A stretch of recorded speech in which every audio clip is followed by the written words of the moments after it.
हम लोग श्रीमद् भगवद गीता के 16वें अध्याय के पहले से तीसरे श्लोक को पढ़ रहे हैं और आज इसके ऊपर दूसरा दिन है। लिंक आप जान रहे हैं कि भगवान ने कहा था कि जो 15वें अध्याय में दिए गए ज्ञान को समझता है बुद्धवा, वह बुद्धिमान हो जाता है और वह कृतकृत्य हो जाता है। तो ऐसे कौन लोग हैं जो इस ज्ञान के अधिकारी हैं और ऐसे कौन लोग हैं जो अनधिकारी हैं, ये प्रश्न अगर अर्जुन करें तो ये पूरा अध्याय इसके ऊपर है। तो उसमें जो दैवी स्वभाव के लोग हैं वह इस ज्ञान के अधिकारी हैं और जो आश्री स्वभाव के हैं वह नहीं हैं। तो दिव्य स्वभाव का वर्णन 1, 2, 3 श्लोक में वो कर रहे हैं। मेरे पीछे बोलिए। श्री भगवान उवाच अभयम सत्व संशुद्धिर्ज्ञान योग व्यवस्थितिः अभयं सत्त्वसंशुद्धिर्ज्ञानयोगव्यवस्थितिः दानं दमश्च यज्ञश्च स्वाध्यायस्तप आर्जवम् दानं दमश्च यज्ञश्च स्वाध्यायस्तप आर्जवम् अहिंसा सत्यम क्रोधस्त्यागः शान्तिरपैशुनम् अहिंसा सत्यमक्रोधस्त्यागः शान्तिरपैशुनम् दया भूतेष्वलोलुप्त्वं मार्दवं ह्रीरचापलम् दया भूत्वेष्वलोलुप्त्वं मार्दवं हीरचापलम् तेजः क्षमा धृतिः शौचम् अद्रोहो नातिमानिता तेजः क्षमा धृतिः शौचम् अद्रोहो नातिमानिता भवन्ति सम्पदं दैवीम् अभिजातस्य भारत। भवन्ति सम्पदं दैवीम् अभिजातस्य भारत। बोलिए। श्री भगवान उवाच भगवान उवाच अभयं सत्त्वसंशुद्धिर्ज्ञानयोगव्यवस्थितिः अभयं सत्त्वसंशुद्धिर्ज्ञानयोगव्यवस्थितिः दानं दमश्च यज्ञश्च स्वाध्यायस्तप आर्जवम् दानं दमश्च यज्ञश्च स्वाध्यायस्तप आर्जवम् अहिंसा सत्यमक्रोधस्त्यागः शान्तिरपैशुनम् अहिंसा सत्यमक्रोधस्त्यागः शान्तिरपैशुनम् दया भूत्वेष्वलोलुप्त्वं मार्दवं ह्रीरचापलम् दया भूतेष्वलोलुप्त्वं मार्दवं ह्रीरचापलम् तेजः क्षमा धृतिः शौचम् अद्रोहो नातिमानिता तेजः क्षमा धृतिः शौचम् अद्रोहो नातिमानिता भवन्ति सम्पदं दैवीम् अभिजातस्य भारत भवन्ति सम्पदं दैवीम् अभिजातस्य भारत। तो हम लोग ने कल सन्यासी के गुण का वर्णन सुना था। उसमें था अभय सत्व संशुद्धि। एक बात यहाँ पे कल पूछी गई थी कि अगर कोई सन्यासी है और उसके शरीर में कोई बीमारी आदि होती है तब वो क्या करता है। देखिए, बहुत अच्छा बात है, देह की बीमारी को सन्यासी भी डील करते हैं लेकिन भयभीत नहीं होते हैं। इस जगत में देखा जाता है कि जब लोगों के देह में कुछ बीमारी हो जाती है तो भयभीत हो जाते हैं कि हम मर जाएंगे, ये क्या हो जाएगा, वो हो जाएगा। तो इस इंग्लिश में कहते हैं नीडफुल, जो आवश्यक है वो ज़रूर कर लेते हैं। अब देखा भी जाता है कि सन्यासी लोग भी दवा ले लेते हैं, ऐसी कोई बहुत बड़ी बात नहीं है, लेकिन उससे भयभीत नहीं होते हैं। और एक जो मेन बात अभय की थी वो ये था कि मेरी रक्षा कौन करेगा। वो अपनी सबसे बड़ी रक्षा, जो सबकी रक्षा करने वाला है, जो भगवान है, सभी के पालक हैं, उनको अपने हृदय में अनुभव करते हैं क्योंकि सत्व संशुद्ध हो रहा है। सत्व यानी अस्तित्व, उनका चित्त जो अंतःकरण है वह शुद्ध है, सम्यक रूप से शुद्ध हो गया है नियमों का पालन करके। इस कारण से उनको पता है कि भगवान हृदय में है। देखिए, थोड़ा सा विवेक अगर हम धारण करें तो हम पैदा कुछ भी लेके नहीं होते हैं, और जब हम थोड़ा थोड़ा बड़े होने लगते हैं तो ये भ्रम हो जाता है कि हम अपने प्रयासों से इकट्ठा कर रहे हैं, जबकि बात यह है कि भगवान की व्यवस्था से वो चीज़ें हमारे पास आ रही हैं। हमारे हाथ में जितनी शक्ति है उतना ही किसी और पुरुष के हाथ में भी शक्ति है, बल्कि ज़्यादा शक्ति होगी, लेकिन उनके पास जरूरी नहीं है कि वो सुविधा हो जो मेरे पास हैं। ये सब लोगों को इसमें विरोध तो नहीं होगा ना। जितनी मेरे पास बुद्धि है, मैं एग्जाम्पल दे रहा हूँ, तो उतनी उससे अधिक और लोगों के पास भी बुद्धि हो सकती है, लेकिन सभी को वो सुविधा नहीं प्रदान की जा रही है। मतलब अपने कर्म, सभी को उनके कर्मानुसार भगवान पालन कर रहे हैं, लेकिन पालन भगवान ही कर रहे हैं। और जो मान लीजिए कह रहे हैं कि मेरे हाथ पे शक्ति है, मैं अपने हाथ से काम कर रहा हूँ या अपने बुद्धि से काम कर रहा हूँ, तो यह भी तो गलत है। उसमें कार्य करने की शक्ति, उसमें सोचने की शक्ति भी तो भगवान दे रहे हैं। तो ये अब आप कहेंगे ये सब बातें क्यों कहते हैं।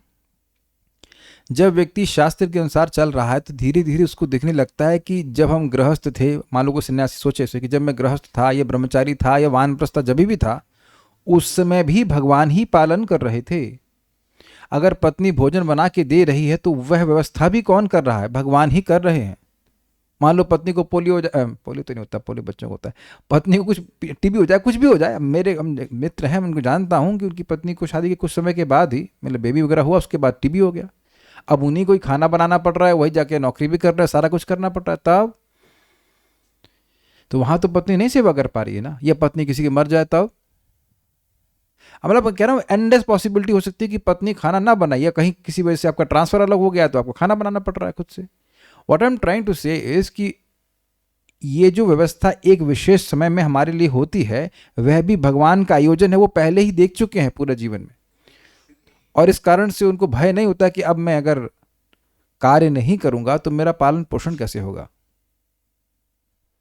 मैं फिर एग्जाम्पल को दे रहा हूं, वो बच्चे का सहज विश्वास होता है कि माता पिता समर्थ हैं, वो मेरे निकट हैं और समर्थ हैं मेरा पालन पोषण करने के लिए, तो मुझे उसकी चिंता करने की क्या जरूरत है।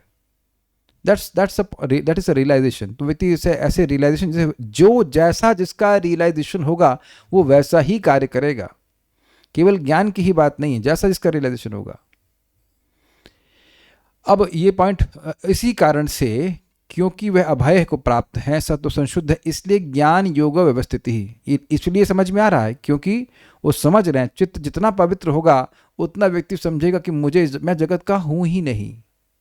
जितना ज्ञान प्रकाशित होता है उतना व्यक्ति को एकदम क्लियर होता है कि मैं यहाँ का हूं ही नहीं, तो मुझे यहाँ के बारे में चिंता करने की क्या जरूरत है। बहुत सारी बातें थी, जैसे कि आप बताइए, बहुत सिंपल एग्जाम्पल सोचिए, लोग इस जगत में बड़े आसक्त होते हैं वस्तुओं से। आप ट्रेन में जाते हैं तो जिस बर्थ को आप लपक के पकड़ते हो, हम लोग लपक के पकड़ते हैं, जब छोड़ रहे होते हैं तब सोचते हैं कि उसको और कौन लपक के पकड़ेगा, कौन बैठेगा, उसका उपभोग कौन करेगा। Can you catch the point? लोग कितना आसक्त होते हैं अपनी प्रॉपर्टी से, इससे उससे, होते ही हैं, लेकिन आप विचार कीजिए कि जिसके पास वाकई ज्ञान है वो क्यों आसक्त नहीं रहेगा। वो जानता है पहले से भी मेरी है ही नहीं है, कोई भी वस्तु मेरी नहीं है, मैं अपने संग कुछ भी नहीं लेके जा सकता। अभी बात बोलने की नहीं है, व्यक्ति को रियलाइज होने लगता है, दिखने लगता है कि आप ट्रेन में बैठे हो, आपकी वर्थ है, आपको यूज़ करो, ठीक है, आप जानते कुछ समय तक है, उसके बाद कौन इसका क्या करता है, उस पर कुछ भी खाए पिए कूदे डांस करे, यू डोंट केयर, है कि नहीं? क्या कोई कोर्ट केस करते हैं कि आप हमारी बर्थ पे क्यों बैठे तुम? और जो आ रहा है वो ये उस समय के लिए ही बोल रहा होता है कि मेरी बर्थ है। तो इतना अकल तो सबके पास है कि ट्रेन में क्या अनुभव होता है। तो वही चीज शरीर के लिए, जो व्यवस्था भगवान रखे हैं, भगवान आज तक अच्छे से ही रखे हैं। इस बात को पहले विचार कर लीजिए। पता नहीं कितने लोग यहाँ पे हॉस्टल में पड़े हैं, घर में थे तो बढ़िया रूम में थे, अच्छा खासा रूम था, फिर चल दिए हॉस्टल के एक रूम में चले गए, फिर दूसरे हॉस्टल में, आईआईटी का स्मरण कर रहा हूँ मैं, नहीं पहले साउथ इंडिया के चला गया तो वहाँ पे रूम में था, फिर वहाँ से उठा करके आईआईटी में चला गया, फिर आईआईटी में भी 2-4 हॉस्टल चेंज किए, अच्छे खासे रूम थे, कोई दिक्कत नहीं। फिर जब नौकरी कर रहे थे तब मकान पहले ही अरेंज कर दिया जाता है, भाई साहब पहले ही अरेंज करते हैं। आपको समझ में आ रहा है मैं क्या कह रहा हूँ? आईआईटी में आपको एडमिशन लेने से पहले ही एलोकेट कर देते हैं कि आपका ये रूम है। Can you catch the point? आपको लग रहा है आईआईटी सेलेक्ट कर रहा है, ये कर रहा है, वो कर रहा है, ना, जहां भी आप जा रहे हैं आपके रहने खाने की व्यवस्था भगवान कर रहे हैं। पहले से निर्धारित कर दिया कि इस समय से इस समय में व्यक्ति यहाँ रहेगा खाएगा, इस समय से इस समय में यहाँ रहेगा खाएगा, इत्यादि इत्यादि। क्योंकि लोग सोच रहे होंगे ना कि जब हम संन्यास लेंगे तभी हम अभय को प्राप्त करेंगे, शायद ऐसा सोच सकते हैं, लेकिन आप थोड़ा विवेक लगाएंगे तो देखेंगे कि हमारी हर जगह व्यवस्था बनती है, हर दिन की व्यवस्था बनी, कहाँ खाएंगे, क्या करेंगे, इत्यादि इत्यादि। तो जब इस प्रकार से हर दिन ही देखने लग गया व्यक्ति, तो जब वो योग्य हो जाएगा संन्यास लेने के लिए, तो उसके लिए कोई it's easy for him, it's not difficult. समझे ना बात? ठीक है, तो अब हम आगे बढ़ते हैं। अब गृहस्थ के बारे में बोल रहे हैं। हाँ, ये बात ध्यान रखना, हर गुण को आप जो चेक कर रहे हैं उसमें शास्त्र की आज्ञा यह जरूर समावेशित है। ये दिख रहा है सबको? ज्ञान योग व्यवस्थिति, ज्ञान में निष्ठ होना, तो ज्ञान कहां से प्राप्त होता है? शास्त्र से ना। उसके लिए तुम्हें यह करना है, कहां से मालूम चला? शास्त्र से। अब भैया हम सारा जितने भी गुण हैं ये शास्त्र के मार्ग के अनुसरण करने से ही प्रकट होने वाले हैं। जो अपने मनमाना आचरण करेगा उसमें ऐसा नहीं आने वाला। ये हम पहले ही सुन चुके हैं कि मनमाना आचरण मतलब आसुरी स्वभाव, और शास्त्र के अनुसार आचरण जो है वह दैवी स्वभाव। और यह देख रहे हैं कि आप में ये आ गया है। एग्जाम्पल दीजिए, आप में कौन सा दिव्य स्वभाव आया है? और ये माइक कॉर्डलेस है, तो बाकी लोग भी तैयार हो जाइए। हाँ बोलो भाई, कौन कीजिए, बोलिए तुरंत, कौन सा दिव्य गुण आया है? कोई दवा काम ही ना कर रही हो, ले रहे हैं कुछ काम ही ना कर रही, को समझ ही नहीं आया कि क्या काम करती है, तो फिर विश्वास नहीं होता। तो बताइए कि आपको में कोई दिव्य गुण आया है? भाई क्यों बताओ? हाँ लगता तो नहीं हुआ। अच्छा चलिए, सब लोग अपने हाथ तैयार करो, जो लोग को चैटिंग में अलाउड है, चैटिंग करना अलाउड है, बताइएगा दैवीय गुण मतलब शास्त्र के अनुसार चलने का गुण। हाँ अब बताइए कोई दैवीय गुण आया है? बोलिए। प्रभु जी, हम अपनी दिनचर्या उस प्रकार से डोवटेल करने की कोशिश करते हैं जिससे सुबह उठ के कल जप शाम को करना। पिक्चर देखने नहीं गई थी आप, वो जो मथुरा, उसमें कब 8 बजे आई ना कल, तो वापस आप शाम को 7 से 8 में पिक्चर देखने गई थी ना मथुरा में, पीवीआर में, है ना? अरे बता दो भाई पब्लिक को। नहीं नहीं बताएंगे? 7 बजे कौन श्लोक बोल रहा था भागवतम का? आपकी कोई प्रतिरूप थी? तो शास्त्र के अनुसार कौन सा एक काम आप कर रही हैं? एक काम बताइए। जप करना। ओके सो जप तो दुनिया में सभी लोग कर रहे हैं, आप कौन सी विशेष है ना? जप जप वो भी हरे कृष्ण मंत्र कोई नहीं कर रहा है। अगर आप परसेंटेज निकालेंगे ना तो लिटरली 000 में आ जाएगा, कोई कर ही नहीं रहा है, लिटरली कोई कर भी नहीं रहा है। मतलब पहले तो उन लोगों को पता ही नहीं है, कर भी नहीं रहा है। अच्छा, भोजन भगवान को ऑफर करना, वेरी गुड, वेरी नाइस, ये शास्त्र का आज्ञा है। और इधर पास करिए भक्तों को, कल्याण प्रभु बचा दीजिए। इन्हें क्या अच्छा लगता है? सर अच्छा लगता नहीं, अच्छा लगने वाला तो अजूर हो जाएगा। क्या शास्त्र के अनुसार करते हैं? प्लानिंग, गीता भागवत श्रवण करें, तो ठीक है, ये भी बहुत अच्छी, तो बहुत अच्छी बात है। उसके बाद कह रहे हैं प्लानिंग बनाकर कृष्ण के संबंध में करना जो भी कर रहे हैं। ओके, तो बहुत इतना जनरलाइजेशन दे दिया, ठीक है, अच्छी बात है, स्पेसिफिक बताइए। हाँ, धामवास कर रहे हैं, हाँ सही बात है, कलकत्ता जैसा महान स्थान छोड़ करके वृंदावन में रह रहे हैं। हाँ, और भगवान के दर्शन करना। Very good, very good. बहुत लोग तो यही बोलते हैं वहाँ तो सब जगह इतने रियलाइज हो जाते हैं। महावीर आप क्या कर रहे हैं? आप भी कुछ कर रहे हैं? भगवान के दर्शन करते हैं। ओके, भगवान के दर्शन करते हैं, भगवान गीता को, वेरी गुड। तो आप देख रहे हैं कि ये शास्त्रीय कार्य आप कर रहे हो, और ये है दैवीय गुण। और आप लोग एक दिन नहीं करते हैं कि भाई हम regularly once in a week कथा सुनते हैं, every day we are doing it, following purity. Okay, प्रसाद ही पाते हैं प्रभु जी, वेरी गुड। तो आप समझ गए कि ये दैवीय गुण हैं। कीर्तन करते हैं यानी भक्ति कर रहे हैं, तो ये सब भक्ति आप शास्त्र से सीख कर ही तो कर रहे हैं ना। ओके, आगे देखते हैं। इसके बाद वे गृहस्थ के विषय में कहते हैं, सीधे सन्यासी से गृहस्थ। दानम अर्थात एक गृहस्थ अपना भोजन और अन्य वस्तुएं जिन्हें उचित तरीके से एकत्रित किया गया हो उसको योग्य व्यक्ति को देता है। बहुत अच्छे अच्छे पॉइंट्स हैं, आप लोग इस पर एक्टिव रहिएगा, हम चैट में पूछेंगे क्या है। पहली चीज, ऐसा वस्तु आप नहीं दीजिएगा जो एक्सपायर कर गई है। समझे? ये बिल्कुल पकड़ लिया आपने। डीओटी किचन में वो देखे थे एक बार, खूब रूह अफ़ज़ा की बोतल आ रही, हमने कहा वाह, रूह अफ़ज़ा तो महंगा शरबत होता है, तो इतना कौन भेज रहा है भाई, बड़ा दयालु होगा। तो देखा उसमें सबकी एक्सपायरी डेट, और सबको गोल गाल के पिला भी। भगवान के तो सब एक्सपायर, कुछ होता ही नहीं है, भगवान के तो कोई मरता ही नहीं ना। अमृत हो गया, वो तो अमृत हो गया, अमृत कैसे हो सकता है? तो वो लोग सोचे कि भाई ये एक्सपायर हो गया तो कहीं तो बिकेगा नहीं, कुछ दान दे करके पुण्य ही कमा लेता हूँ। शायद 2317 भागवत पढ़ लिए होंगे कि देंगे सतपात्र के पास जाएगा, सब वैष्णव के पेट में जाएगा। तो देखिए, दान खर्चा नहीं है, पहले ये समझ लीजिए। दान दिखने में खर्चा लगता है, लेकिन दान खर्चा नहीं है। आप देखिए कि अपने जीवन में आप जो खर्चा करते हो वो खर्चा होता है कि इन्वेस्टमेंट होता है? आप बहुत ध्यान से सुनिएगा मैं क्या कह रहा हूं। आप अपने जीवन में जो खर्चा कर रहे हो वो खर्चा होता है कि इन्वेस्टमेंट होता है? जैसे मान लीजिए आप कह रहे हैं कि मुझे एक स्थान से दूसरे स्थान में टैक्सी से जाना है, तो टैक्सी वाला आपसे 1000 रुपये ले रहा है, तो आप अपना इन्वेस्टमेंट कर रहे हैं। वो स्थान जहां पे आप जा रहे हैं वहां की वैल्यू 1000 रुपये से अधिक होगी, तब आप वहां पे इन्वेस्ट कर रहे हैं। Do you agree? Very good, comfort पे इन्वेस्ट कर रहे हैं, यानी कि उससे कुछ मिल रहा है। आप ऐसे फर्जी नहीं पैसे दे रहे, आप तुम्हारी शक्ल अच्छी लग रही, लो 1000 रुपये दो, ऐसा नहीं होता। Is it not? आप लोग नहीं, मैं जनरल बोल रहा हूँ, लोग मूवी देखने जाते हैं तो उनको लगता है कि हमारे 100 200 300 रुपये, अभी मुझे नहीं पता कि रेट क्या है, बहुत पुरानी बात कर रहा हूँ, बहुत पहले 300 रुपये या 200 रुपये, आई डोंट नो, कुछ भूल ही गया है कि क्या रेट लगता था। तो व्यक्ति सोचता है कि इस 150-200 रुपये में मुझे कुछ सुख मिलेगा 3 घंटे के लिए या 2 घंटे के लिए, जो भी है। इसे कहते हैं cost to value ratio. There is some value attach to what you are expending. Agreed? आपने पढ़ा था बीकॉम में। आप ऐसा नहीं बस खाली पैसा फेंक दे रहे हैं, उससे कुछ रिटर्न आ रहा है हर जगह। आप वेरी गुड, ऑनलाइन शॉपिंग भी कर रहे हैं तो आप देख रहे हैं कि इससे मेरा कुछ वापस आ रहा है क्या।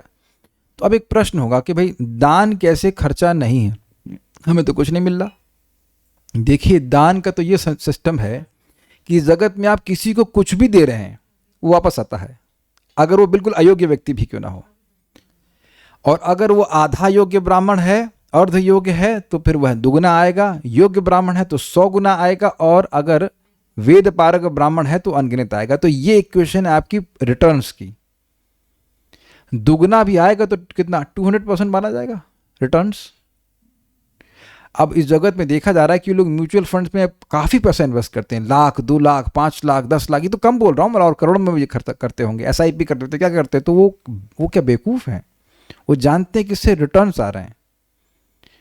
तो दान जो है वह व्यक्ति के लिए एक रिटर्न लाता है। तो आप कहेंगे क्या दान से पैसा कमाने का तरीका है? नहीं नहीं, दान करना चाहिए सतपात्र को, ब्राह्मण को, या गाय को देते हैं तो ऐसा दान करना चाहिए। पहली बात तो वो शुद्ध वस्तु हो, और इसलिए करना चाहिए कि भगवान प्रसन्न हो। तो इससे क्या होगा, हृदय शुद्ध होगा, सत्व संशुद्धि। ये प्रॉपर तरीका है दान करने का। दीयते अनुपकारणे, भगवान 18वें अध्याय में बताएंगे कि सतपात्र को देना चाहिए। दातव्यम इति यद दानम दीयते अनुपकारणे, श्लोक ढूंढिए जरा, 18वें अध्याय का मिल जाए तो। दातव्यम, मेरा कर्तव्य है कि मैं दान करूं, मैं गृहस्थ हूं और मेरा कर्तव्य है कि दान करूं। जैसे कि देखिए अब यहाँ पे 18% टैक्स चल रहा है, GST शायद, तो वहां व्यक्ति मानता है, अगर वो ईमानदार है, कि मेरा कर्तव्य है गवर्नमेंट को टैक्स देना। वो नहीं मानेगा तब भी दे लेंगे, वो बात अलग है, लेकिन हाँ भाई मतलब स्वीकार कर लेते कि 18% जा रहा है इससे। और उससे देखिए, अगर हम मान लें कि गवर्नमेंट ठीक ठाक है, मैं पॉलिटिक्स में नहीं जाना चाह रहा हूँ, तो उसी टैक्स से हमारी सुविधा बन रही है, रोड बन रही है। रोड तो हम जाके नहीं बना रहे हैं, तो वो कहीं ना कहीं घूम करके आ रहा है। बहुत सारी चीज़ें, डिफेंस पे खर्च हो रहा है, अस्पतालों में खर्च हो रहा है। I don't want to go into that political part, लेकिन वो जो टैक्सेशन हो रहा है वो भी तो घूम के आपके पास आ रहा है ना, वो भी एक प्रकार का इन्वेस्टमेंट ही है ना। अज्यूमिंग कि हमारी जो गवर्नमेंट है वो 100% ईमानदार है, और वो ईमानदारी वाले फैक्टर हम छोड़ दीजिए, वो हम बात नहीं कर रहे हैं। लेकिन मान लीजिए आप युधिष्ठिर महाराज के राज्य में रह रहे होते, तब तो होता ना वो कि आप जो टैक्स दे रहे हो वो टैक्स घूम करके आपके पास ही आ रहा है। ये मैं अपने मन से नहीं कह रहा हूँ, शास्त्र कहता है कि जैसे सूर्य पानी लेता है, सब जगह से लेता है और समुद्र से खींचता है, और उसके बाद वह पानी कहाँ देता है, उसी धरती पे वो गिरा देता है। ऐसे ही राजा को कर वसूल करना चाहिए, लेकिन सारा का सारा कर जो कर है वह प्रजा की लाभ के लिए खर्च करना चाहिए, ये बात है।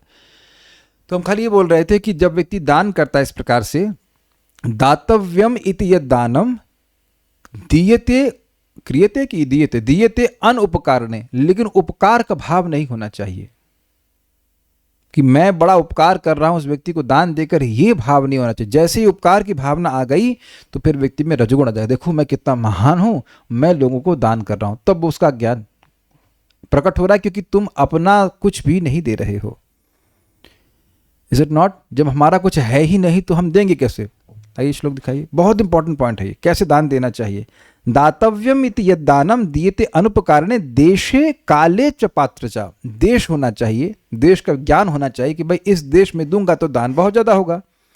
जैसे अभी आप, और काल का बड़ा प्रभाव है, जैसे आप लोग भगवान को दीप दान कर रहे थे, तो दीप दान में अब कार्तिक का महीना आ गया तो वो दीप दान ऐसे भी भगवान को लाभकारी है, मतलब भगवान को देना हमारे लाभकारी है, लेकिन कार्तिक में बहुत अधिक लाभकारी हो जाता है। ये हम सुनते हैं जैसे गाय दान करना चाहिए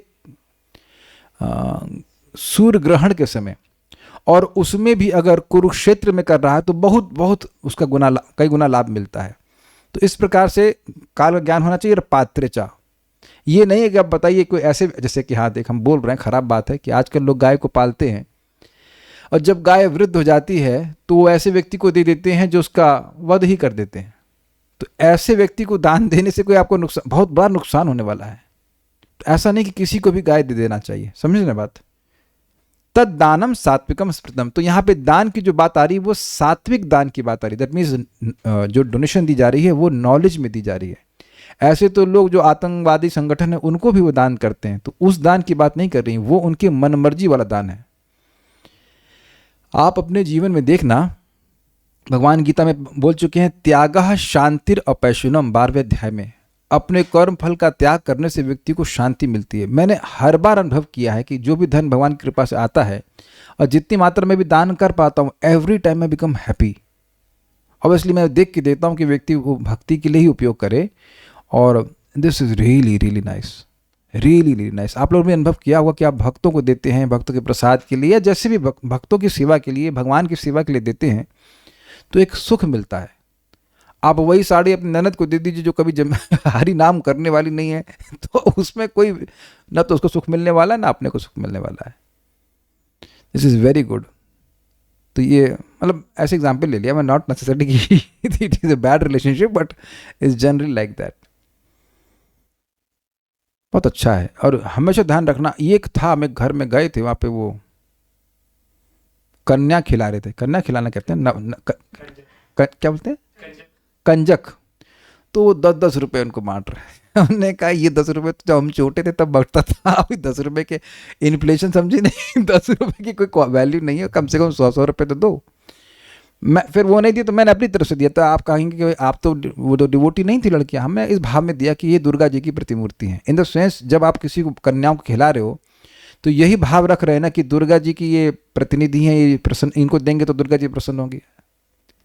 जब दो तो भाई पॉइंट क्या कि शास्त्र ज्ञान तो है नहीं, या तो आप करो मत, और करो तो इस भावना से करो कि तरीके से है, ये लोग हैं, तो आप मान क्या रहे हैं उनको, ये तो कन्या खिलाओ मत, काय को कन्या खिला रहे हैं। मुझे सारी बातें याद आने लगी कि जब हम छोटे थे तो कितना घटिया खाना खिलाते थे लोग। हाँ, वो एकदम सस्ता वाला, आप लोग पता नहीं कैसे खिलाते हैं, नहीं खिलाते, एकदम सस्ता वाला, सबसे पैसा खूब, वो चने सस्ते आते थे, वो उबाल करके दिया करते हैं। Is that the way you serve? तब तो मुझे सारा कंसेप्ट भी समझ में नहीं आता था। अरे भाई बनाओ तो अच्छे से खिलाओ। वहाँ तो क्या, चलो भगवान पहले विष्णु को भोग लगा, फिर दुर्गा जी को भोग लगा, उसके बाद पाया जगन्नाथपुरी के स्टाइल में। मैं प्रसाद बनाइए तो बढ़िया से बनाइए। Whenever you invite a person you make very nice prasad. हम तो एग्जाम्पल दे रहे हैं कि बच्चों का, लेकिन अगर आप क्या कहते हैं किसी भक्त को बुला रहे हैं तो ये नहीं कि घसल बसल बना दिया उसके बाद खिला दिया। No, not like that. अब बनाना ना आता हो तो एक अलग बात है, लेकिन अपनी तरफ से अच्छे से बनाना चाहिए। This is be very careful. महाराज बड़ा सुंदर कह रहे थे कि स्पेशली कार्तिक के बारे में बोल रहे थे, परम पूज्य वृंदावन चंद्र महाराज कह रहे थे कि वैष्णवों के मुख में अन्न बो देना चाहिए। समझे लैंग्वेज? वैष्णवों के मुख में अन्न बो देना चाहिए। तो अन्न कहीं बोते हैं तो खूब सारा अन्न मिलता है, क्यों नहीं?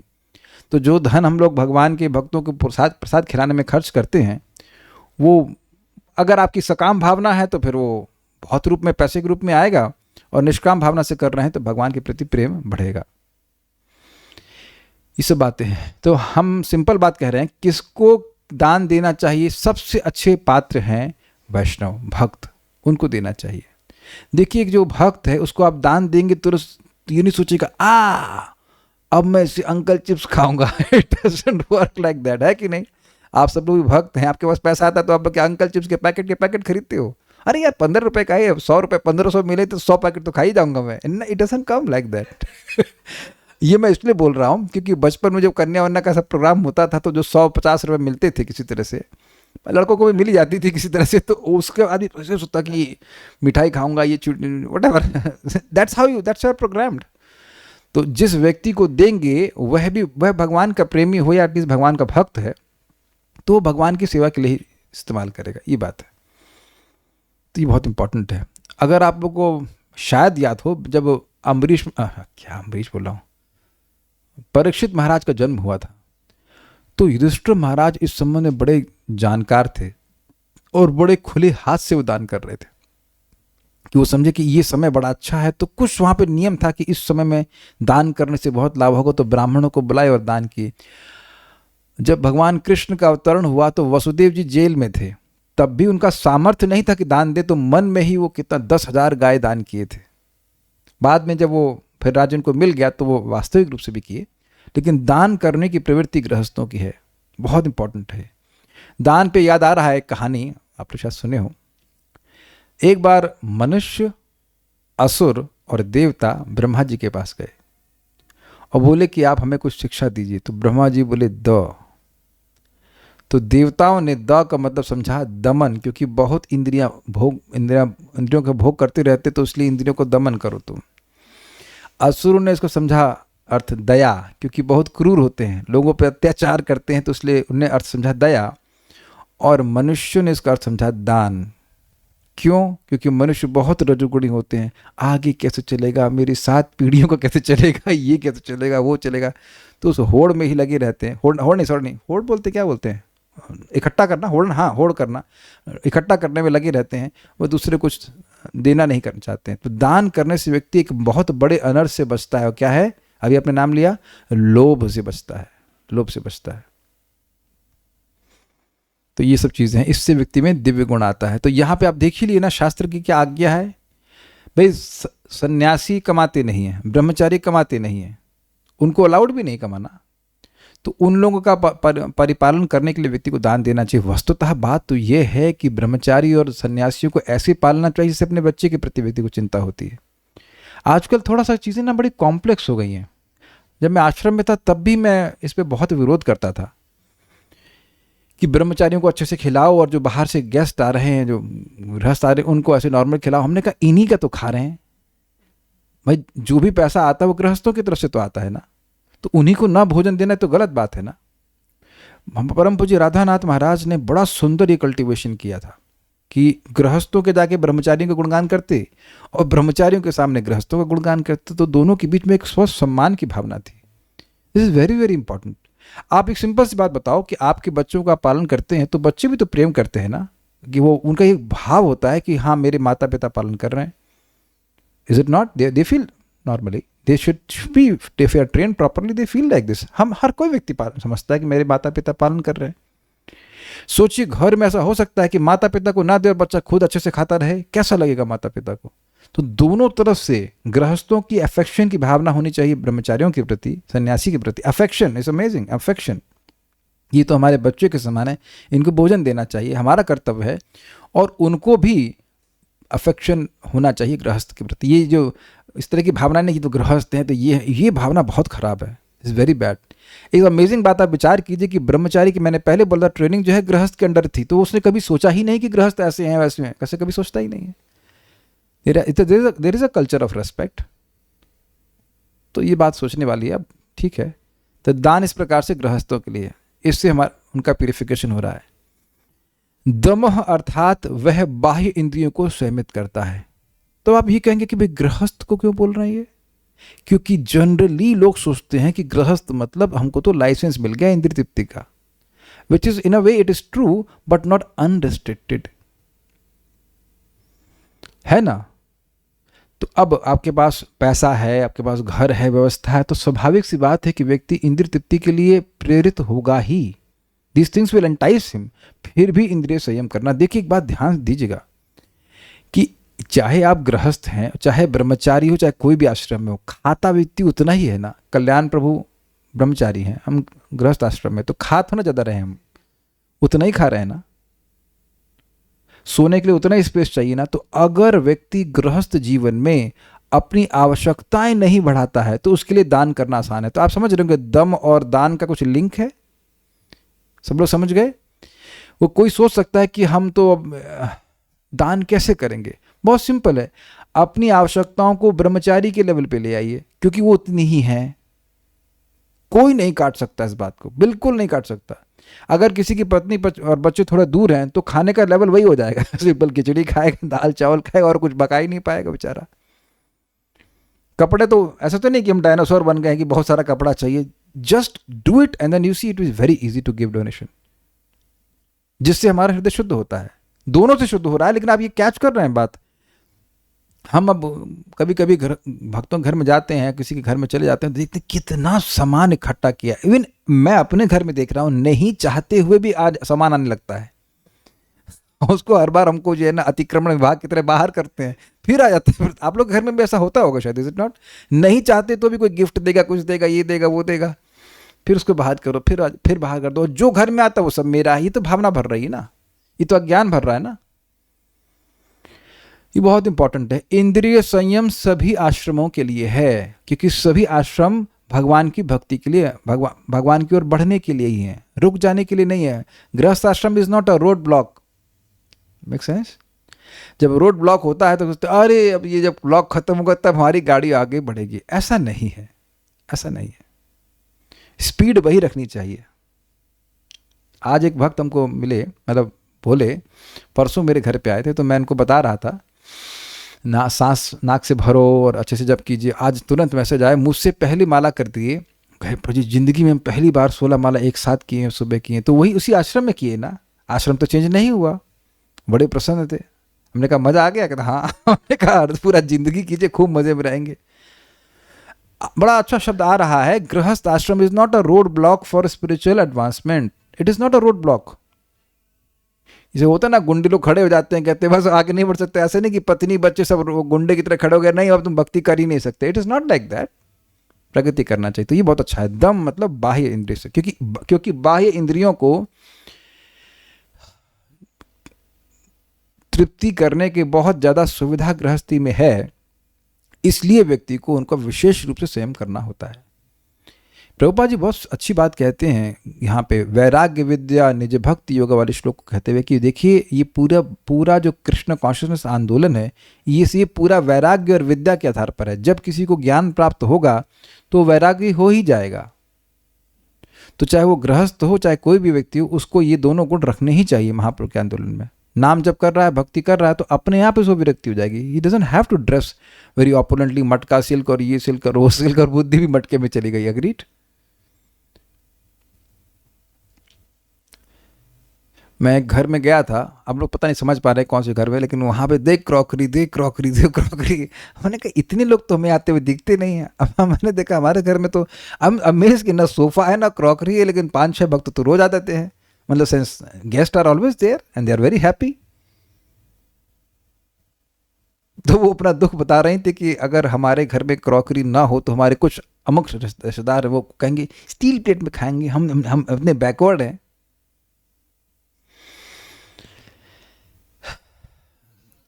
सही में मुझे उन पर बड़ी दया आ रही थी, उन माता जी भी बड़ा दया आ रही थी। क्या कहाँ फांसी हुई बेचारे, इज इट नॉट? तो ये सब का मूल कारण है व्यक्ति इंद्रिय संयम नहीं करता है। उसको इतना, फिर उसके बाद इंद्रियां इतना उसको संयम में ले लेती हैं कि भाई ये भी मैनेज करो, वो भी मैनेज करो। हमको सबसे ज़्यादा हंसी आती है कि आप लोग घर में कितने लोग के इस तरह के जैसे ड्राइंग रूम के शो पीसीज हैं। वहाँ पे मैंने देखा था नकली तबला। घर में किसी को चाहता नहीं, और सो मेनी नॉनसेंस थिंग्स हम ऐसे, हाँ ऐसे म्यूजियम में, this all not control of senses. आप कहेंगे ये कंट्रोल ऑफ सेंसेस में कैसे आया? आप मार्केट गए, इंद्रियों ने बोला ये अच्छा है रख लो। अरे तबला रखो तो कम से कम असली तो रखो, बजा सके। नकली तबले का क्या मतलब है? तो आप देख रहे हैं कि शास्त्र से ना चलने के कारण व्यक्ति का कितना समय खराब होता है, और उसके बाद उसको पोसते रहो। हमें नकली तबला, उसको पोसते रहो। और आप बताओ किसी घर में आप नकली तबला देख लेंगे तो क्या कोई इंप्रेस होंगे? नहीं, एक फोटो भगवान की नहीं। हाँ, नकली फ्रूट्स भी। This is all very very stupid. तो इंद्रिय संयम करना होता है। यज्ञ अर्थात अग्निहोत्र आदि नियत कर्तव्यों का पालन करना होता है। अब इस कलयुग में अग्निहोत्र क्या करेंगे? भोजन बन जाए अग्नि पे और भगवान को अर्पण कर दें, यही यज्ञ है। और दूसरा भगवान का हरे कृष्णा कृष्ण कृष्ण हरे हरे, हरे राम राम राम हरे हरे। तो सब दिग्विजयी हो जाएंगे, सारे अश्वमेध कर लेंगे। यह 3 गृहस्थों के गुण हैं। तो अब आप एक मन में आएगा अच्छा बस इतना ही करना है? जी नहीं, दैवीय गुण के ये सैंपल दिए जा रहे हैं। इसका मतलब ये नहीं कि बस ये 3 करने और बाकी कुछ नहीं करना है। हम तो बार बार भक्तों से निवेदन करते हैं इस बात को कि जो अनावश्यक कपड़े हैं कम से कम उसका तो दान कर दीजिए, जो 2 साल से नहीं पहने हैं, उसके बाद दीमक ही उसको पहनेगा। आप समझ रहे होंगे मेरी भाषा। भगवान बहुत अच्छा किए कि कुछ समय तक ब्रह्मचारी आश्रम में हम लोग को कुछ सालों तक रहने दिए कि जस्ट नेचुरली डिटचफुल रहता। जो अपने कपड़ा पहना नहीं वो आगे भी नहीं पहनोगे यार, दे दो किसी को, खत्म कहानी, दान कर दीजिए। बहुत बहुत इंपॉर्टेंट है। ठीक है, बहुत कड़वी बातें नहीं और बोल रहे हैं, लेकिन you will see how your mind becomes relieved if you have all this things gone out of your home. ब्रह्मचारी, अब भगवान ब्रह्मचारी का वर्णन कर रहे हैं। वह अध्ययन में संलग्न रहता है, जिसे ब्रह्म यज्ञ भी कहते हैं, स्वाध्याय। तो ब्रह्म यज्ञ क्यों कहते हैं? ब्रह्म मतलब बोलिए, ब्रह्म का मतलब भगवान कह रहे हैं, और गलत नहीं कह रहे हैं, लेकिन यहाँ पे ब्रह्म का अर्थ है वेद। ब्रह्माक्षर समुद्भवम, याद आ रहा है आपको? ब्रह्म का तेन ब्रह्म हृदय आदि कवये मुह्यंति यत सूर्या, उनके द्वारा ब्रह्म अर्थात वेद का ज्ञान आदि कवि ब्रह्मा जी में प्रकट कराया गया। तो एक प्रश्न है, चलो इसको पढ़ लेता हूं। वह वेदों का अध्ययन करने में निष्ठ रहता अर्थात फिक्स रहता है, जो अपौरुषेय हैं अर्थात किसी समान व्यक्ति के द्वारा नहीं बोले गए हैं। वेद उन भगवान का अनुभव प्रदान करते हैं जो दिव्य शक्तियों से युक्त रहते हैं। यह ब्रह्मचारी का एक गुण है। अब एक प्रश्न होगा कि ये विशेष रूप से ब्रह्मचारी के लिए स्वाध्याय क्यों कहा जा रहा है? क्या अन्य लोगों को स्वाध्याय नहीं करना होता है? देखिए, समझिए, 5 साल से लेकर 25 साल तक की जो एज है वो बहुत इम्प्रेशनेबल है। इम्प्रेशनेबल समझते हैं? जो भी इम्प्रेशन संस्कार बनते हैं वो उनमें छप जाते हैं।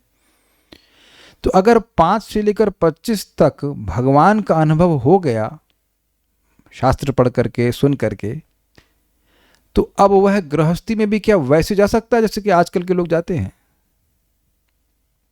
स्वाध्याय का मतलब अध्ययन करना। ये देख रहे हैं, फोटो ही दिखाया गया है कि पढ़ना। आप ये देखिए कि आजकल लोगों के लिए पढ़ना कितना मुश्किल है। मैं पढ़ने से मेरा मतलब है वेद पढ़ना। अखबार तो सब लोग पढ़ते ही, अखबार तो सभी लोग पढ़ ही रहे हैं। देखा गया है कि बहुत संभ्रांत कह लीजिए, बहुत पढ़े लिखे लोग हैं, वो सुबह उठ करके क्या पढ़ना चाहते हैं? आज की ताज़ा खबर, और उसके बाद उसको बासी हो जाती है, फेंक देते हैं। उससे क्या प्रबोध मिल रहा है बताइए? क्योंकि यही तो ट्रेनिंग दी गई है। बहुत सही में बड़ा दुर्भाग्य है। कौन आजकल अपने 5 साल के बच्चे को किसी गुरुकुल में भेज देगा? और उस गुरुकुल में सिखाया भी किया जा रहा है ICSE बोर्ड की पढ़ाई या और उसे पढ़ाई कुछ करते हैं। तो नाम भले गुरुकुल दे दीजिए, तो गुरुकुल तो नहीं है ना। तो कहें क्या करें? आप तो खैर कुछ मत करिए आपको टेंशन नहीं है। कितना मिसनॉमर है ना। लोग सोचते हैं कि हाँ वो 2-4 कुछ श्लोक पढ़ा दिए तो वो गुरुकुल हो गया। और ये देखा, अगर वाकई अंदर जाकर देखा जाए तो क्या बच्चे वाकई गीता भागवत का स्वाध्याय कर रहे हैं? कुछ नहीं। इसीलिए तो लोगों को ये गीता भगवत गीता या भागवतम वगैरह खुद से पढ़ने में तो बिल्कुल एलर्जी ही सी लगती है। मैं ऐसा नेगेटिव नहीं बोलना चाहता हूँ, लेकिन ये है ना, सत्य तो है ही ना। कहाँ पढ़ते हैं लोग? किताब घर में रखे रहते हैं, नहीं पढ़ते। अगर पूछूं कितने लोग ये गीता का श्लोक पढ़ करके आए, तो आप है ना पढ़ाने के लिए। ब्रह्मचारी आश्रम खोल तो रखा है आपने, हम सब ब्रह्मचारी तो हैं, पढ़ तो रहे देखिए, अंतर पड़ता है। जब आप स्वयं पढ़ते हो तो आप अगर स्वाध्याय कर रहे हैं तो आप देख रहे हैं कि आप अपनी बुद्धि भी लगा रहे होते हैं। इसका क्या मतलब है? उसका क्या मतलब है? इसका क्या मतलब होता है? जो आपने सुना था वो स्ट्रेंथन हो जाता है जब आप उसको पढ़ते भी हैं। तरीका बड़ा सिंपल है, पढ़ना, फिर गुरु के मुख से सुनना और फिर पढ़ना, तब बात बहुत पक्की हो जाती है। ये कल्चर लॉस्ट है, कोई ऐसा करना ही नहीं चाहता है। तो ब्रह्मचारी का ही कर्तव्य है। हाँ, एक और बात है, देखिए, जब हम शास्त्र को खूब पढ़ते हैं, सुनते हैं, तो व्यक्ति की बुद्धि कैसी हो जाएगी? सतोगुणी हो जाएगी कि नहीं? उसके ज्ञान चक्षु डेवलप हो जाएंगे कि नहीं? आजकल सामान्यतः लोग गृहस्थी में किस लिए प्रवेश करते हैं उसे बताने की जरूरत नहीं है। लेकिन व्यक्ति अगर 20 साल इस प्रकार से ट्रेंड है, एक सुंदर वातावरण में रह रहा है, पूरा समय उसका स्वाध्याय में और ऑब्वियसली सेवा में भी, गुरुकुल में सेवा भी करते थे, तो उस तरह से रह करके इंद्रिय संयमित करके रहता है, तो उसकी चेतना ही अलग हो जाती है। प्रभुपाद तो बड़ा स्पष्ट कहते हैं कि जो इस प्रकार से गुरुकुल में रह लिया, वाकई सच्चे गुरुकुल में रह लिया, तब उसके लिए 50 साल के बाद गृहस्थी में रहना असहनीय हो जाता है। इसके उदाहरण श्रीमद् भागवत में हैं प्रियव्रत महाराज। वो नारद जी के अंतर्गत ब्रह्मचारी के रूप में सेवा कर रहे थे, भक्ति कर रहे थे। तो ब्रह्मा जी आए, क्योंकि उस समय कोई मनु नहीं था। मनु महाराज राज्य छोड़ दिए थे और दक्ष जो था, उनकी लीनेज में जो आ रहे थे दक्ष, उनकी वो गर्दन वगैरह कट गई थी, उसके बाद बकरे की गर्दन लग गई थी, तो वो भी राज्य स्वीकार नहीं कर रहे थे। तो कोई मनु था ही नहीं। तो फिर प्रियव्रत महाराज को ब्रह्मचारी आश्रम से बुलाना पड़ा। और देखिए, राजा को शादी करनी होती है, ही कैन नॉट बी ए ब्रह्मचारी राजा, सन्यासी राजा नहीं हो सकता है। तो उनको शादी भी करनी पड़ी। तो डिवोटी भी पत्नी थी, सब कुछ था। सब कुछ होते हुए भी और कई समय तक कई सालों तक, लाखों सालों तक, मुझे नहीं पता कितना, लेकिन बहुत समय तक उन्होंने राज्य किया। मनु के पद पे है तो समझ, मनु के I don't know what is the point, लेकिन नहीं हाँ वो बहुत लंबा राज्य किए। फिर एक दिन उनके मैंने बहुत भयंकर वैराग्य हुआ कि मैंने कितना समय खराब कर दिया अपना, जबकि ब्रह्मा जी की आज्ञा पे ही वो शादी किए थे और सब कुछ किए थे। तो ये एक पॉइंट बड़ा ज़बरदस्त है कि शुरुआत से ही मन में एकदम क्लियर पिक्चर बना दी गई है कि ये जगत दुखालय है, अशाश्वत है, गुरु ने शुभ अच्छे से समझाया है। तो व्यक्ति की कभी ये बुद्धि नहीं हो सकती है कि वो गृहस्थी में चला गया तो बिल्कुल लाइक नो वो भूल ही जाए भगवान की भक्ति को, ये बात है। तो इसलिए स्वाध्याय को रखा गया है स्पेशली ब्रह्मचारियों के लिए। उनके पास भी बच्चे तो कोई पालने नहीं है, नौकरी कुछ करनी नहीं है, तो जीवन के मूल्यों को भर दिया जाता है शुरुआत से ही। देखिए इसको सिंपल सी बात समझिए, बहुत नेगेटिव एग्जाम्पल दे रहा हूँ। ये दृष्ट है कि एक दूसरा देश है, काफ़ी पाक है वो, तो वह अब मदरसे चलाते हैं और मदरसों में बच्चों को बचपन की मतलब छोटे से डाल दिया जाता है और उनमें नेगेटिव चीज़ें भर दी जाती हैं कि लोग भारतीय लोग ऐसे हैं, इनको जान से मार देना चाहिए, ऐसे करना चाहिए। तो वो आते आते 19-20 साल तक आते आतंकवादी बन जाते हैं। उनका पूरा सिस्टम बन जाता है कि उनको उन लोगों को मारना ही है। और ऐसा तो हम कोई छुप के क्या बोले, तो आप सबको बात पता ही होगी। उन लोगों को ऐसे अब फिजिक्स केमिस्ट्री पढ़ाते तो वो फिजिक्स केमिस्ट्री पढ़ करके आतंकवादी नहीं बन पाएंगे, उनको दिमाग में जहर भरना पड़ता है। तो because that time is impressionable, तो यही सब पढ़ा पढ़ा कर लोगों को इस प्रकार से डॉक्ट्रिन कर देते हैं। अब अगर मैं कुछ गलत बोल रहा हूँ तो आप लोग बता देना, ऐसे तो सब सिद्ध बात है। मतलब इससे कितना इस जीव के प्रति कितना गलत बात मतलब करी जा रही है, ये चीज़ है। ये केवल एजुकेशन के लिए, इसीलिए प्रभुपाद जी आजकल के एजुकेशन सिस्टम को स्लॉटर हाउस कहते थे। और हमें तो दिखता भी है, मैं उसी एजुकेशन की बात नहीं कर रहा हूँ जो आतंकवाद बना रही है। जो आजकल की एजुकेशन है, यह भी तो एक बहुत बड़ा आतंक है कि नहीं? भगवान से बिल्कुल विमुख कर देना। आप कभी बच्चों को देखते हैं ऐसे भर देते हैं जैसे कि मुर्गों को भरा जाता है ना, देखा है आपने कभी मुर्गों को ट्रॉली में भर करके ले आते हैं गर्दन काटने के लिए। हम ऐसा बात बोल रहे तो बड़ी रिवोल्यूशनरी लगेगी, लेकिन बच्चे भी तो वैसे ही दिखते हैं। बच्चों को कुछ बताते हैं कि तुम जन्म मृत्यु के चक्र से कैसे बाहर निकल सकते हो, किसी को भी नहीं बताते। तुम मरने से इलाज, देखिए ऐसे सुनिए, आप मरने का इलाज नहीं बता रहे हो तो मरने की ही तैयारी करवा रहे हो कि नहीं? कुछ समझ में आया आपको? ये बातें हैं। और जब मैं बातें बोल रहा हूँ, कोई कुछ सुनेगा भी तो उसको बहुत आश्चर्यजनक लगेगा। पहले तो हमको समझ में नहीं आता था कि क्यों बोल रहे हैं ऐसा प्रभुपाद जी, ये स्लॉटर हाउस हैं, लेकिन वो वाकई स्लॉटर हाउस है। वो गर्दन काट ही देते हैं, सोचने की क्षमता ही खत्म कर देते हैं। कहाँ सोच पाते थे हम लोग, बताइए, कि हम ये देह नहीं है इत्यादि इत्यादि, कोई बात कुछ सोचने की क्षमता ही खत्म कर देते हैं। ये मैं बोल रहा हूँ कि आप लोग सब लोग को अनुभव भी कर रहे हैं। जहाँ स्पेशली अगर आप वहाँ पे कौन से कैथोलिक स्कूल होते हैं, क्या होते हैं वो, कैथेड्रल बोलते हैं, क्या बोलते हैं, हम भी पढ़े थे सेंट थॉमस में पढ़े, कैथेड्रल बोलते हैं, कैथोलिक स्कूल बोलते हैं। बिल्कुल सिस्टमैटिकली वो साफ कर देते हैं कि आप भगवान पे विश्वास कीजिए, और अगर करिए भी तो अपने वाले पे नहीं, मतलब रामकृष्ण पे नहीं, वो उधर जो बताएंगे गॉड, इसका बस खाली गॉड तक बताएंगे, उसका आगे कुछ नहीं बताएंगे। Convent school, yes yes yes. और आप देखेंगे, हम लखनऊ की बात कर रहे हैं, प्राय लोगों में बड़ा मतलब ये क्रेज होता है कि हमारा बच्चा कॉन्वेंट स्कूल में पढ़ रहा है, इंग्लिश सीख रहा है, लेकिन इंग्लिश के संग वो ये नहीं सीख रहा है कि गीता भी कुछ होता है। इसीलिए तो प्राय लोगों में इस प्रकार की भावना है कि भगवान है ही नहीं, खत्म हो गई बात। फिर तो वहाँ पहुँच गया, पराभव तावद अबोध जातो यावन न जिज्ञासतमात्म तत्वम। व्यक्ति को केवल हार ही प्राप्त हो रही है जब तक वो आत्म तत्व की जिज्ञासा नहीं करता। आप ये देखो ना कि लिटरली आप में से कितने लोग शायद 2-3 साल से भक्ति कर रहे हैं, तो लिटरली मैं बिल्कुल नर्सरी से पढ़ा रहा हूँ कि नहीं। कितने लोग अभी प्रेप में आ गए, फर्स्ट में कितने लोग आ गए? नर्सरी होता है, फिर कौन सा होता है? साधना माता जी आ गई आप, नर्सरी में आ गए आप, LKG में आ गए आप। तो बहुत से भक्त यहाँ LKG, SKG, सीनियर KG ये सब चल रहा है कि नहीं?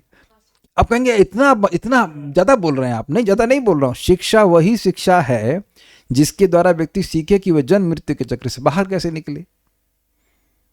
तो अभी तो बहुत से लोग लोअर KG में ही होंगे है कि नहीं? लोअर, अभी तो गीता का एक पहला मतलब पूरा बुक भी समाप्त नहीं की, लोअर KG या व्हाटएवर। शिक्षा है ना, कहना अमेजिंग है, शिक्षा शुरू ही नहीं हुई सामान्य लोगों की। एक भक्त आए, बड़े प्रसन्न थे, खैर प्रभु जी हमारा लड़का हफ्ते में एक आखिरी दिन खूब पढ़ता है, गीता पढ़ता है। हमने बड़ी अच्छी बात है, बहुत अच्छा है कि पढ़ता है, लेकिन रोज क्यों नहीं पढ़ता है? मैं उनको नहीं बोला, मैं खाली सोच रहा था रोज क्यों नहीं पढ़ता। यानी कि आप खुद ही महत्व नहीं दे रहे हैं कि रोज गीता पढ़ना चाहिए।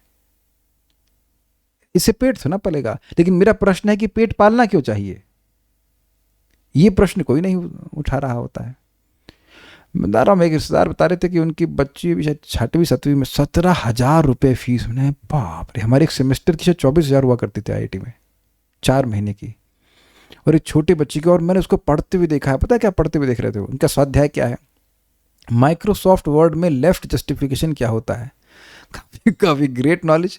उसको मगने से क्या होता है, मोक्ष रूप माता जी आपको आता है वर्ड पे काम करना, आता होगा। तो लेफ्ट जस्टिफिकेशन को याद करना, उसको लिख कर अगर मान लीजिए इसको लिख भी दिया गया कि लेफ्ट जस्टिफिकेशन क्या होता है और उस बच्चे को 100 नंबर मिल भी जाए, तो उस 100 नंबर की वैल्यू क्या है। हमको तो बड़ा क्रोध आता है, क्योंकि ये भी इस प्रकार की बेवकूफ़ी हम लोगों से नहीं कराई गई थी। हम लोग भी थोड़ा बहुत करवाया गए थे, इस तरह की बेवकूफ़ी नहीं कराई गई थी। This is very bad. देखिए, आप सभी लोग जानते हैं कि जो फ्रेशनेस, जो जितनी आसानी से व्यक्ति पढ़ लेता है बचपन में, बाद में लोअर केजी में दिक्कत आती है उसको, है ना। तो इस प्रकार से आप देख सकते हैं कि ये ब्रह्मचारी का जीवन जो है स्वाध्याय के लिए होता है। देखिए, अब क्या कहें, आध्यात्मिक इंस्टीट्यूशंस में भी ऐसा देखा जाता है कि पढ़ने को कोई अगर पढ़ना चाहता है तो उसे कहते हैं किताबी कीड़ा बनो। एक जगह, हम नाम नहीं रख रहे, एक भक्त बता रहे थे कि वहाँ पे ये बोल रहे थे वहाँ के leader, we should not read Bhagavad Gita, we should live Bhagavad Gita. आप में से कितने लोग इस बात से सहमत हैं? हमको पढ़ना नहीं चाहिए भगवद गीता, हमें उसको जीना चाहिए। तो अब हाँ, बिल्कुल सही आपने उत्तर दिया कि जब रीड करेंगे ही नहीं तो ये कैसे मालूम चलेगा कि हम भगवद गीता को जी रहे हैं कि आपके अनुसार जी रहे हैं। और दूसरी बात, क्या भगवद गीता में लिखा है कि इसको पढ़ना नहीं चाहिए? आप ये कह रहे हो कि भगवद गीता को जीना चाहिए, ठीक है, तो क्या भगवद गीता में लिखा हुआ है कि भगवद गीता को पढ़ना चाहिए ही नहीं और केवल जीना चाहिए? अर्जुन तो बोले ना कि आपकी बात सुन करके मेरा मोह नष्ट हुआ। तो सुने, पढ़े, तब तो कुछ बात बनेगी ना, तब तो कुछ कर रहा है ना। तो आप ये देख रहे हैं कि आध्यात्म में, इस्कॉन की ही बात कर रहा हूँ। इस्कॉन में एक समय में एक व्यक्ति थे, वो वेस्ट वर्जिनिया में इस प्रकार का प्रचार कर रहे थे। बाद सब बातें चेंज हो गई। एक चीज़ महत्वपूर्ण है, इसका मतलब ये नहीं कि दूसरा चीज़ महत्वपूर्ण नहीं है। मुझे अच्छा लगता है कि कुछ भक्त लोग यहाँ पढ़ते हैं, समझते हैं। तो ऐसा नहीं कि मैं यहाँ कुछ भी बोल दूंगा और आप कुछ भी स्वीकार कर लेंगे, और बीच बीच में मैं टेस्ट भी करता रहता हूँ। अगर खुद का स्वाध्याय कुछ भी नहीं होगा, कुछ भी नहीं पढ़े लिखेंगे, तो जो ऊपर से आ रहा है वो आप अंदर जा रहे हो, और हमको समझ में नहीं आ रहा है कि ये बात सच है कि गलत है। We should not be like this. आप हर व्यक्ति को कुछ तो पढ़ना ही चाहिए, एटलीस्ट जितना यहाँ भेजा जा रहा है उसको तो पढ़ना चाहिए। तब आपको समझ में आएगा कि जो आप बोल रहे थे, हाँ हमको समझ में आ गया। जब पढ़ने बैठेंगे तो देखेंगे, अरे ये तो नहीं समझ में आया, तो कम से कम पूछेंगे वहां को, तो हमको नहीं समझ में आई।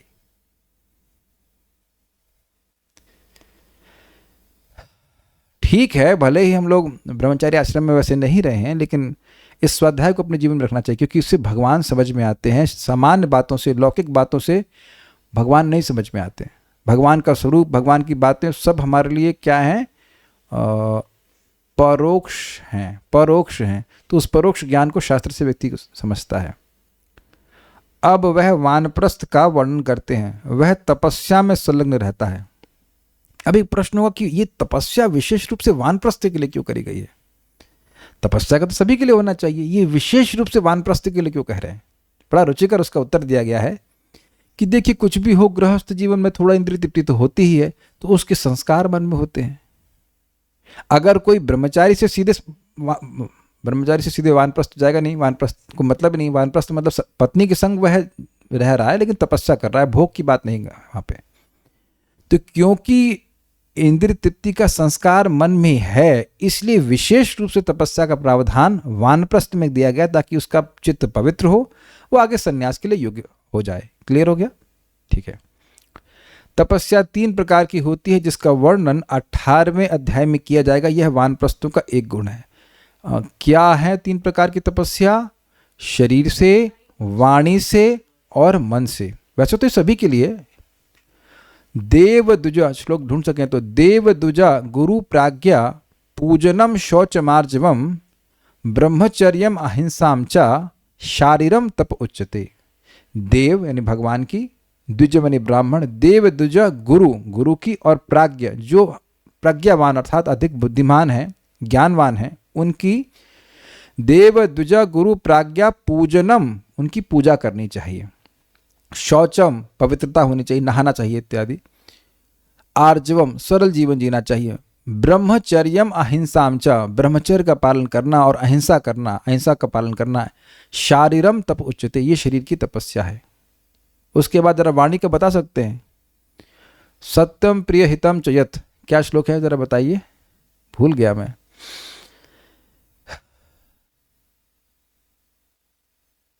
एकदम याद नहीं आ रहा है। मन सौम्य सौम्यत्वम करके श्लोक था, नहीं मिल पाया, मैं ढूंढता हूं, नहीं मिल रहा है। 17 में नहीं, 18 में है। चलिए खैर, नहीं मिल रहा है तो क्या दिखाइए। 17 में है क्या? अच्छा हाँ 17 में है, ठीक है, 17 में है। उसके बाद नेक्स्ट क्या है? हाँ, वाणी की क्या तपस्या है? 17 में है, ठीक है। अनुद्वेगकरम वाक्यम सत्यम प्रियहितम च यत् स्वाध्याय व्यसनम चैव वांग्मयम तप उच्यते। अनुद्वेगकरम वाक्यम, दूसरे को उद्वेग न देना। बाहर आओ तो बताते बाहर आओ तो बताते, तो वो डरेगा, क्या कर देंगे भाई बाहर आएंगे तो ये।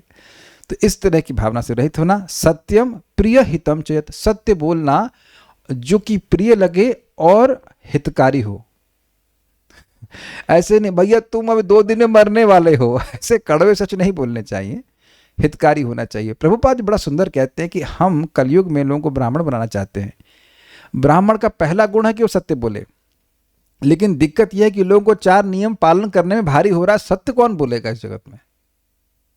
तो ये वाणी की तपस्या है कि व्यक्ति सत्य बोले, नहीं तो वाणी गंदी हो जाती है। प्रभुपाद जी एक जगह गए थे कोर्ट केस में, कुछ काम से गए, तो बोले ये स्थान बड़ा गंदा है, साफ करो। तो भक्त लोग को झाड़ू वाड़ू लेने के लिए गए, कहते नहीं नहीं वो नहीं, यहाँ वकीलों ने बहुत झूठ बोला है तो ये स्थान अपवित्र हो गया है, इसलिए आप लोग हरे कृष्ण मंत्र बोलिए, थोड़ा कीर्तन करिए तो स्थान पवित्र हो जाएगा। स्वाध्याय व्यसनम चैव, स्वाध्याय का अभ्यास करना अर्थात वैदिक शास्त्रों को बोलना, ये वाणी की वांग्मय तपच्युति से वाणी पवित्र होती। इसीलिए आप देखेंगे कि जो लोग भजन करते हैं, जप करते हैं, शास्त्र अभ्यास करते हैं, तो उनकी वाणी में एक आकर्षण होता है।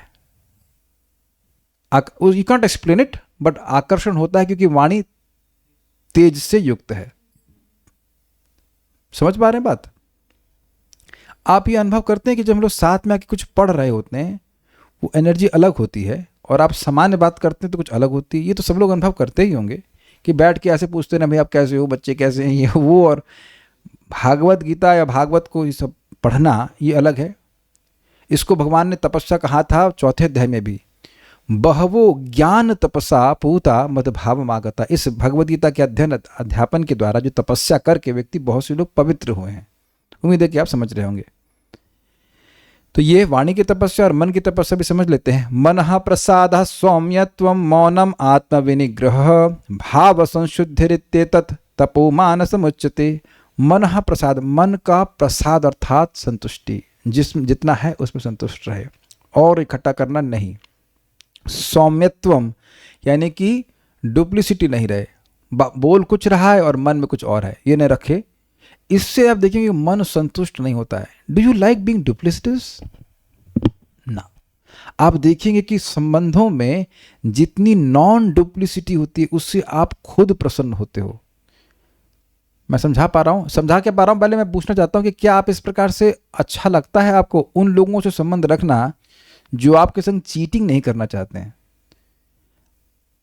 हाँ, ट्रांसपेरेंसी भी कह सकते हैं, बट बड़ा अच्छा लगता है ऐसे लोगों से बर्ताव करना। ऐसे लोग भी अच्छे लगते हैं और खुद भी अच्छा लगता है कि व्यक्ति ट्रांसपेरेंट रहे। मतलब ये नहीं कि कुछ है और छुपा रहा है, ऐसा करके नहीं। हाँ, डबल स्टैंडर्ड नहीं होना चाहिए। मौनम, अद्भुत बात है, मन का तपस्या बोला जा रहा है मौनम। और आत्मविनिग्रह, मन सोच रहा है कि ये सोच लूँ वो सोच लूँ, तो नहीं, रुकिए, ऐसा नहीं। भाव संशुद्धि, अपने भाव की संशुद्धि करना, ये सब मन की तपस्या है। तो ये सारी तपस्या वानप्रस्थों के लिए है। वैसे तो ये सारी तपस्या अन्यों की भी है, स्वाध्याय तो आप ब्रह्मचारी में डाल दोगे, लेकिन विशेष रूप से वानप्रस्थ को कहा जाएगा। एक और लिख लेते हैं, नहीं अब इसके बाद चेंज होगा ना, सबका हो गया ना, अब आश्रमों का हो गया है, वर्णों का है ना, वर्णों का होगा वो हम कल देखेंगे, अभी तो हो गया। कुछ यहाँ पे भक्त कहना चाहते हैं? नहीं। सो रीड करेंगे तो अब हाँ ठीक है, okay, so will stop here.